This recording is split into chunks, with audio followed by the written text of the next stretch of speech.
Hi, everybody. So today I'll be discussing these four books: Experiential Astrology by Antero Ali, Artificial Empathy by Carlos E. Perez, Rhythms of the Brain by Georgie Brzezicki, and another section of Show Your Work by Austin Kleon. So let's get right to it. Um, so I'll go ahead and launch into experiential astrology. The first part of the book is a straightforward summary of the 12 houses, planets, and signs, which he calls states, forces, and styles, respectively. Something that I like about this book is that it provides simple exercises for developing an intuition of its various points, which is more or less how I like to think about this stuff myself.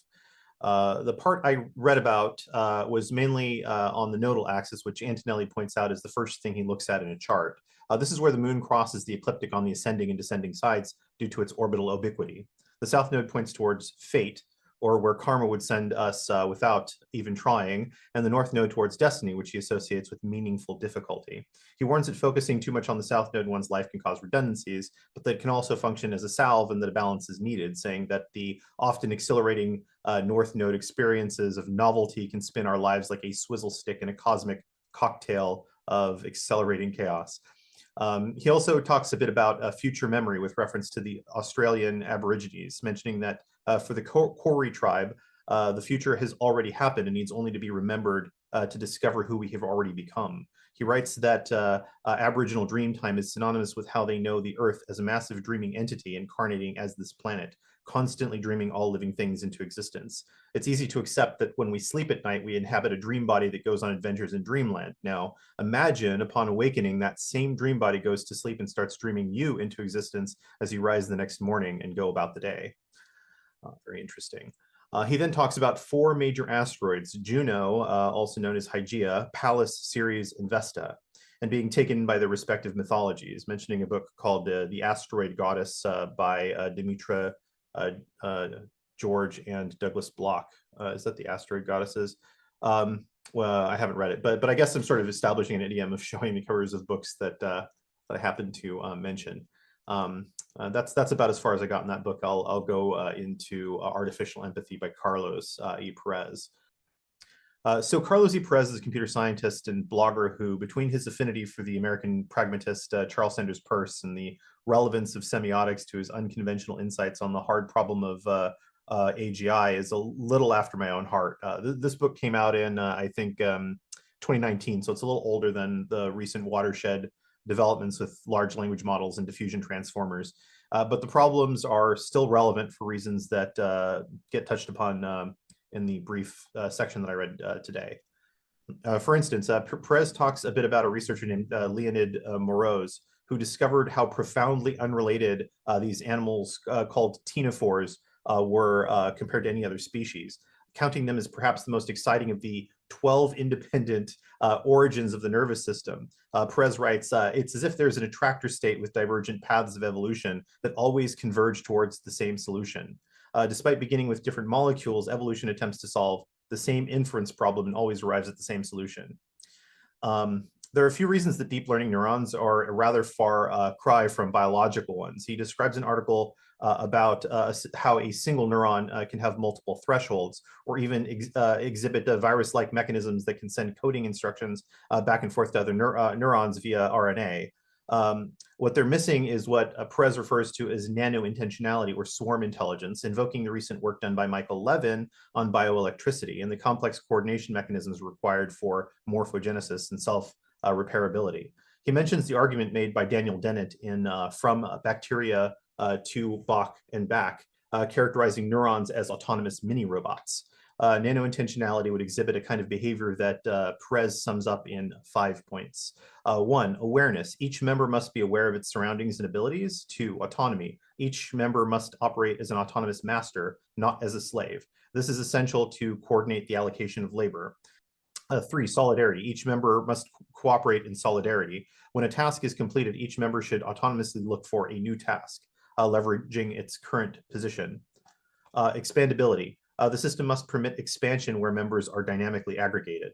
5, resiliency. The system must be self-healing. When members are removed, the remaining members should undertake the unfinished tasks.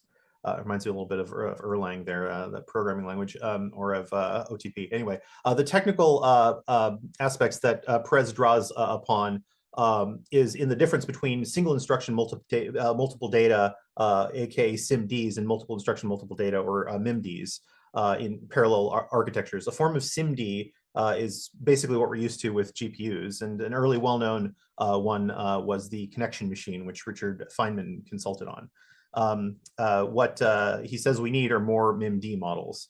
To quickly sum up the rest, the following section, the section that follows there, ponders why nutrient supply seems to have prevented the wheel from being evolved in nature. The next book is more or less related to this one, and it was the reason that I chose it as a follow-up, although I'm still very early in the book. And so I'll just go into Rhythms of the Brain by Georgi Berzaki.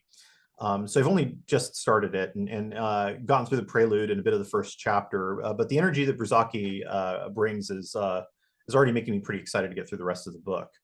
So in the prelude, he talks about the physiologist Endre Grastian in Hungary, which was an exciting and critical point of inspiration for him.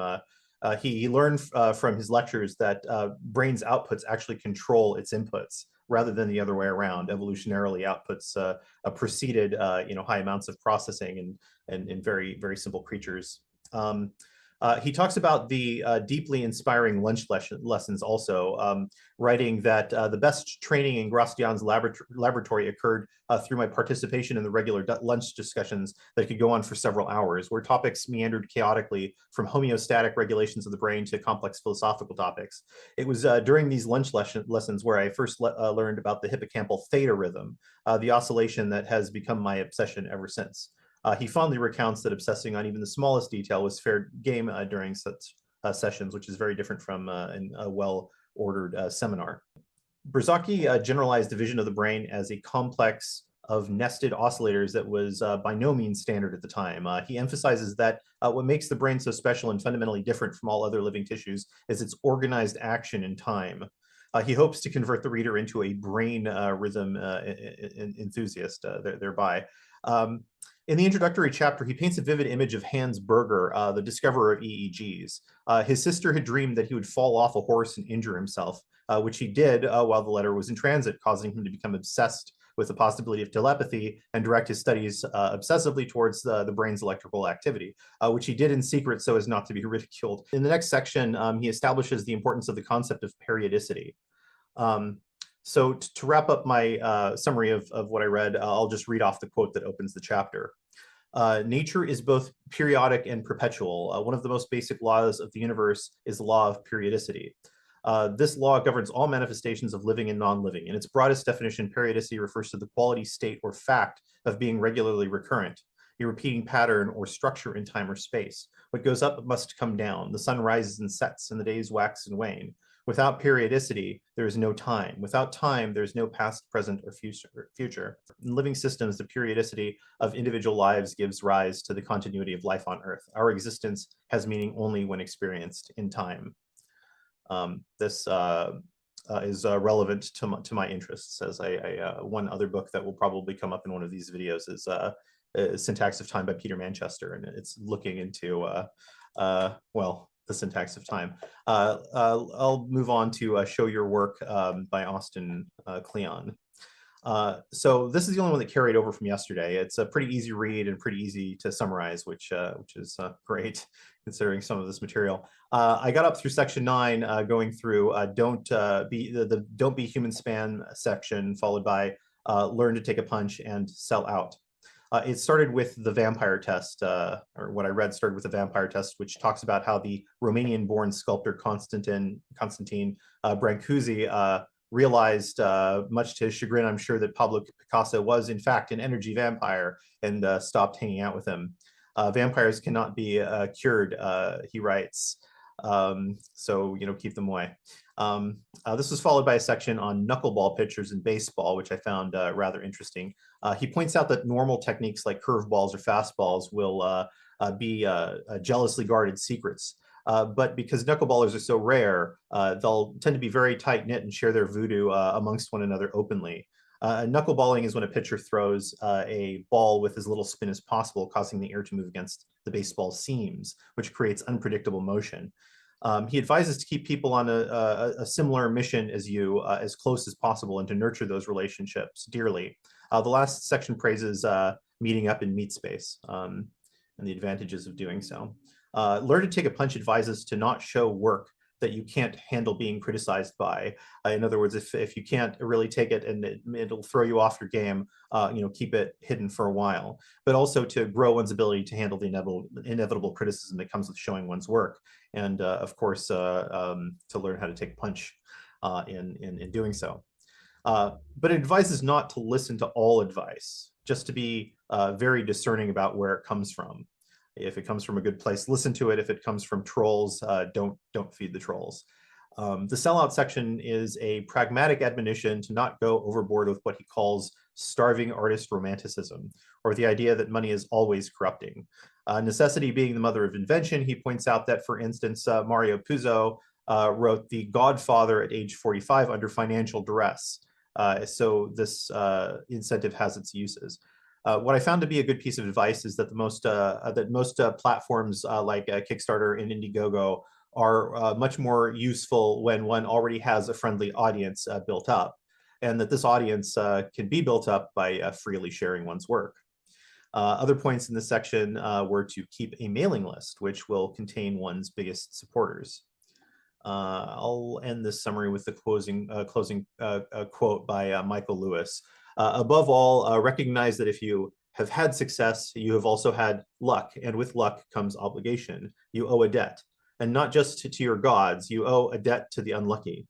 This is actually something that I feel rather viscerally, like I do try my best to give back, and it's an intuitive feeling that I get. I know what it's like to not have anything and then get a little and want to help other people that are struggling similarly. So that's that. Apparently I've already gotten through all 4 books. So if you enjoyed what you saw, please like and subscribe, and feel free to share any insights in the comments section. Until next time, thanks.